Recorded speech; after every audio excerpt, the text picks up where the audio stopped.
السلام علیکم ورحمۃ اللہ وبرکاتہ۔ ناظرین، استقبال ہے فکر و خبر اسٹوڈیو میں رضوان احمد ندوی ملکی اور عالمی اہم اور خاص خبروں کے ساتھ۔ تو ناظرین، بڑھتے ہیں خبروں کی تفصیلات کی طرف۔ چیخ چیخ کر اپنی رپورٹ پیش کر رہی ہیں کہ کس طریقے سے مسلمانوں کو سائیڈ لائن کرنے کی کوشش حکومتوں کی طرف سے کی جا رہی ہے، لیکن اقلیتوں کو تحفظ فراہم کرنے کے بجائے حکومتیں ان کو مزید خوف میں مبتلا کرنے کا کوئی موقع نہیں گنوا رہی۔ آسام میں بی جے پی کے دوبارہ اقتدار میں آنے کے بعد مدارس کے خلاف ایک مہم چھیڑ دی گئی تھی۔ کچھ ماہ قبل دہشت گردانہ سرگرمیوں میں ملوث ہونے کے الزام میں کئی مدارس پر بلڈوزر بھی چلا دیا گیا تھا، اور اب ایک نئی مہم کے تحت آسام پولیس کا کہنا ہے کہ اب 3 کلومیٹر کے دائرے میں صرف ایک مدرسے کی اجازت ہوگی، یعنی کہ جو غریب طلبہ ہیں ان کے لیے تعلیم کا حصول مزید مشکل بنا دیا جائے گا۔ پولیس کا کہنا ہے کہ 100 سے زائد چھوٹے مدارس کو طلباء میں مذہبی بنیاد پرستی کو روکنے کے لیے بڑے مدارس میں ضم کر دیا جائے گا۔ پولیس کے ڈائریکٹر جنرل بھاسکر جیوتی مہانتا نے کہا کہ بنیاد پرستی عام طور پر چھوٹے مدارس یا اسلامی مدارس میں ہوتی ہے۔ انہوں نے کہا کہ ہم کچھ ایسے اصول وضع کر رہے ہیں کہ چھوٹے مدارس جن میں 50 سے کم طلبہ ہیں ان کو بڑے مدارس کے ساتھ ضم کر دیا جائے گا۔ وہیں پولیس سربراہ نے کہا کہ مجوزہ قوانین کے تحت ریاست میں 3 کلومیٹر کے دائرے میں صرف ایک مدرسے کی اجازت ہوگی۔ تو آپ سمجھ سکتے ہیں کہ ان کے کیا مقاصد ہیں اور کیا اہداف ہیں۔ وہیں چیف منسٹر کی اگر بات کی جائے تو ہیمنت بسوا شرما نے الزام لگایا تھا کہ کچھ اسلامی مدارس کو دہشت گردی کے مرکز کے طور پر استعمال کیا جا رہا ہے۔ اور ریاستی حکومت نے دیگر ریاستوں سے آسام آنے والے اماموں کے لیے بھی یہ لازمی قرار دیا ہے کہ وہ مقامی پولیس کو مطلع کریں اور خود کو سرکاری پورٹل پر رجسٹرڈ کریں۔ وہیں آسام بی جے پی حکومت کی بات کی جائے تو یہاں گزشتہ دنوں ہی 500 خاندانوں کو بے گھر کر دیا گیا ہے، جن میں زیادہ تر جو ہے وہ مسلمان ہیں۔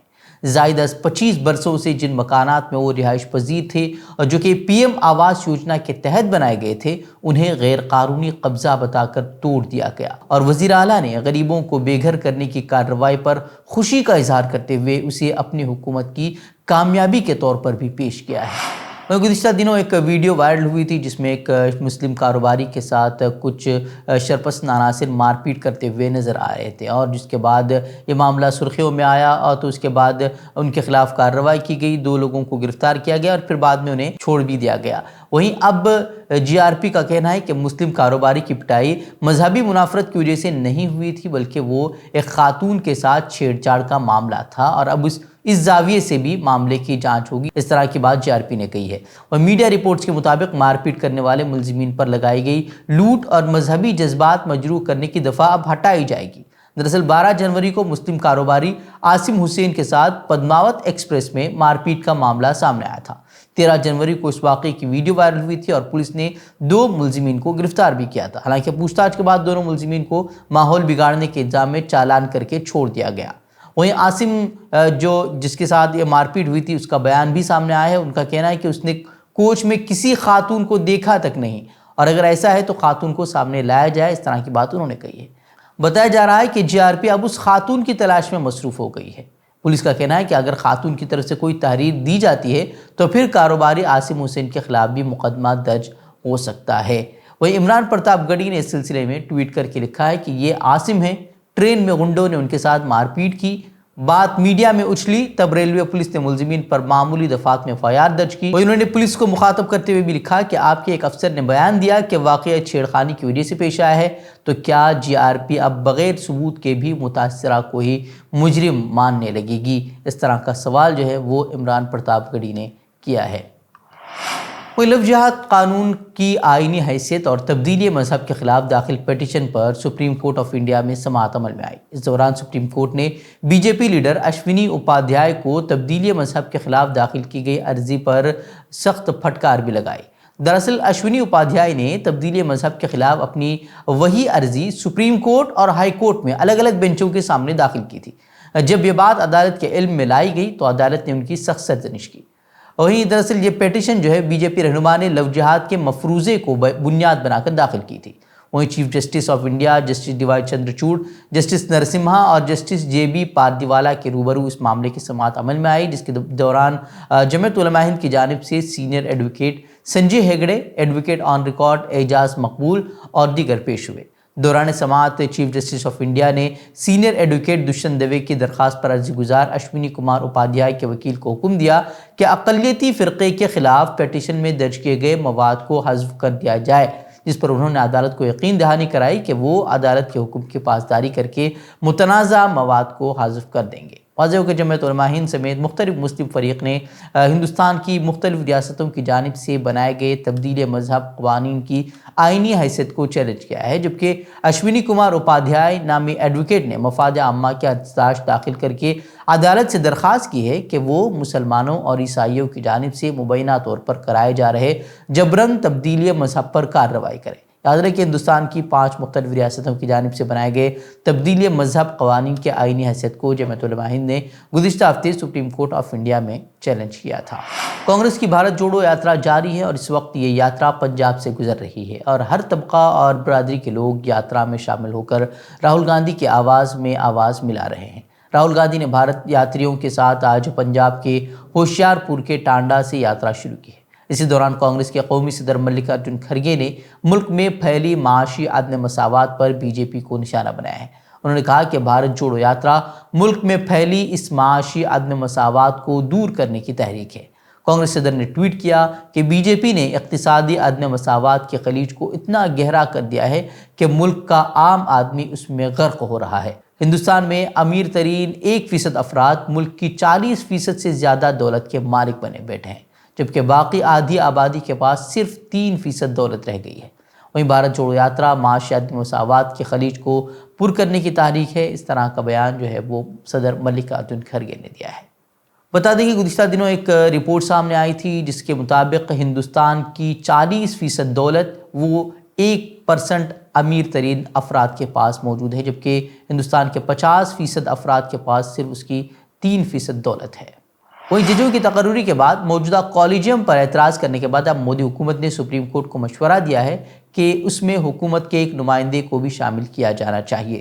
چیف جسٹس کو لکھے گئے مکتوب میں وزیر قانون کرن رجیجو نے نظام میں شفافیت کے لیے اس کو ضروری قرار دیا۔ دوسری طرف اس معاملے کے منظر عام پر آتے ہی کانگریس نے اس کی پرزور مخالفت کی ہے اور اسے عدلیہ کی آزادی کے لیے زہر سے تعبیر کیا ہے۔ بتا دیں کہ کرن رجیجو متعدد بار کالجیم پر سوال اٹھا چکے ہیں۔ ان کے مطابق شفافیت کے لیے ہائی کورٹ کے ججوں کی تقرری کرنے والے کالجیم میں ریاستی حکومت کا، جبکہ سپریم کورٹ کے ججوں کی تقرری کرنے والی کمیٹی میں مرکزی حکومت کا نمائندہ ہونا چاہیے۔ اس سے آئینی عدالتوں کے ججوں کی تقرری کے تعلق سے ابہام کا جو تاثر قائم ہے اسے دور کرنے میں مدد ملے گی۔ اس طرح کی بات انہوں نے کہی۔ وہیں ججوں کی تقرری کا موجودہ نظام وہ 25 سال پرانا ہے، مگر مودی حکومت اس کی پرزور مخالفت کر رہی ہے۔ اس نے اس نظام کو بدل کر ججوں کی تقرری کے لیے کمیشن قائم کرنے کے تعلق سے national judicial appointment commission act بھی پاس کیا تھا، مگر سپریم کورٹ نے اسے کالعدم قرار دے دیا۔ وہیں چیف جسٹس چندرچوڑ کے عہدہ سنبھالنے کے بعد سے حکومت کی جانب سے کالجیم نظام پر حملے بڑھ گئے ہیں۔ ان کا کہنا ہے کہ موجودہ نظام سے وہ مطمئن نہیں ہیں۔ بی جے پی کے صدر جے پی نڈا نے پیر کو پارٹی کارکنوں کو سال 2023 میں 9 ریاستوں کے اسمبلی انتخابات اور اگلے سال لوک سبھا کے ہر انتخابات میں جیت کے لیے تیار رہنے کی تلقین کی ہے اور کہا کہ وزیر اعظم نریندر مودی کی انتھک محنت کے سرمایہ کا بھرپور فائدہ اٹھائیں۔ پارٹی کے قومی صدر جے پی نڈا نے سب سے کہا کہ 2023 ہمارے لیے بہت اہم ہے کیونکہ اس سال 9 ریاستوں میں انتخابات ہونے ہیں۔ انہوں نے سب کو کہا کہ تیار ہو جائیں کہ ہم ایک بھی الیکشن نہیں ہاریں گے۔ واضح ہے کہ بی جے پی کی 2 روزہ قومی ایگزیکٹو میٹنگ 16 جنوری سے دہلی میں شروع ہوئی ہے۔ میٹنگ میں P M Modi, B J P کے قومی صدر جے پی نڈا، وزیر داخلہ امت شاہ اور دیگر مرکزی وزراء اور بی جے پی کی حکومت والی ریاستوں کے وزرائے اعلیٰ نے بھی شرکت کی ہے۔ تو ناظرین بڑھتے ہیں عالمی خبروں کی طرف۔ 40 کے قریب ممالک نے اسرائیل سے فلسطینی اتھارٹی پر عائد پابندی ہٹانے کا مطالبہ کیا ہے، جو کہ اقوام متحدہ کی اعلیٰ ترین عدالت سے اسرائیلی قبضے کے بارے میں مشاورتی رائے کے لیے درخواست کے رد عمل میں اسرائیل نے فلسطینی اتھارٹی پر عائد کی ہیں۔ 30 دسمبر کو اقوام متحدہ کی جنرل اسمبلی نے ایک قرارداد منظور کی تھی جس میں فلسطینی علاقوں پر اسرائیلی قبضے کے معاملے پر عالمی عدالتی انصاف سے رائے طلب کی گئی۔ رد عمل میں اسرائیل نے 6 جنوری کو فلسطینی اتھارٹی کے خلاف مالی پابندیوں سمیت متعدد پابندیوں کا اعلان کر دیا۔ وہیں اقوام متحدہ کے تقریباً 40 رکن ممالک نے عالمی عدالت انصاف اور بین الاقوامی قانون کے لیے اپنی غیر متزلزل حمایت کا اعادہ کرتے ہوئے اسرائیلی حکومت کے فلسطینی عوام اور قیادت اور سول سوسائٹی کے خلاف تعزیری اقدامات نافذ کرنے کے فیصلے پر گہری تشویش کا بھی اظہار کیا ہے۔ ترجمان سیکریٹری جنرل اقوام متحدہ نے انتونیو گوتریز کی فلسطینی اتھارٹی کے خلاف حالیہ اسرائیلی اقدامات کے بارے میں گہری تشویش کا اعادہ کرتے ہوئے زور دیا کہ عالمی عدالتی انصاف کے حوالے سے کوئی انتقامی کارروائی نہیں ہونی چاہیے۔ بتا دیں کہ مسئلہ فلسطین پر اقوام متحدہ کی سلامتی کونسل کا اجلاس بدھ یعنی کہ 18 جنوری کو منعقد ہوگا۔ 1 ارب 40 کروڑ آبادی والے ملک چین میں 60 سال بعد شرح پیدائش میں کمی آ گئی ہے۔ بیجنگ کے نیشنل بیورو آف اسٹیٹسٹکس کے مطابق 2022 کے آخر تک چین کی مجموعی آبادی 1 ارب 41 کروڑ کے لگ بھگ تھی اور 2021 کے آخر سے اس میں 8,50,000 کی کمی ریکارڈ کی گئی ہے۔ آخری مرتبہ چین کی آبادی میں کمی 1960 میں دیکھی گئی تھی۔ چین نے 1980 میں آبادی میں تیز رفتاری سے اضافے کے باعث ون چائلڈ پالیسی نافذ کی تھی، جبکہ 2021 کے آغاز میں 3 بچوں کی اس نے اجازت دی تھی۔ ماہرین کا کہنا ہے کہ چین کی آبادی میں کمی سے معاشی ترقی متاثر ہو سکتی ہے۔ امریکہ میں گن کلچر خوفناک شکل اختیار کرتا جا رہا ہے۔ حالیہ دنوں میں امریکہ میں فائرنگ کے واردات میں مسلسل اضافہ ہو رہا ہے۔ کبھی اسکول میں، کبھی اسپتال میں، تو کبھی لوگوں کے ہجوم میں فائرنگ کے واقعات اب امریکی شہریوں کے لیے روز کا معمول بن چکے ہیں۔ وسطی کیلیفورنیا کے گاشین علاقے میں پیش آنے والی فائرنگ کی واردات میں ایک شیرخوار اور اس کی 17 سالہ ماں سمیت 6 لوگوں کی موت واقع ہوئی ہے۔ ڈیوٹی پر تعینات اہلکاروں کو صبح تقریباً 3:30 بجے کے قریب گوشین میں واقع رہائش گاہ پر متعدد گولیاں چلنے کی اطلاعات موصول ہوئیں۔ اہلکاروں نے 2 متاثرین کو گلی میں مردہ پایا اور تیسرے شخص کو رہائش گاہ کے دروازے پر گولی مار کر ہلاک کیا گیا تھا۔ انہوں نے کہا کہ گھر کے اندر سے مزید 3 متاثرین پائے گئے، جن میں ایک وہ شخص بھی شامل ہے جو زندہ تھا لیکن بعد میں اسپتال میں اس نے بھی دم توڑ دیا۔ وہیں شیرف نے مزید کہا کہ تفتیش کاروں کا خیال ہے کہ یہ حملہ کوئی اتفاقی تشدد کا نتیجہ نہیں تھا، بلکہ اس واردات کا تعلق کسی گروہ سے تھا۔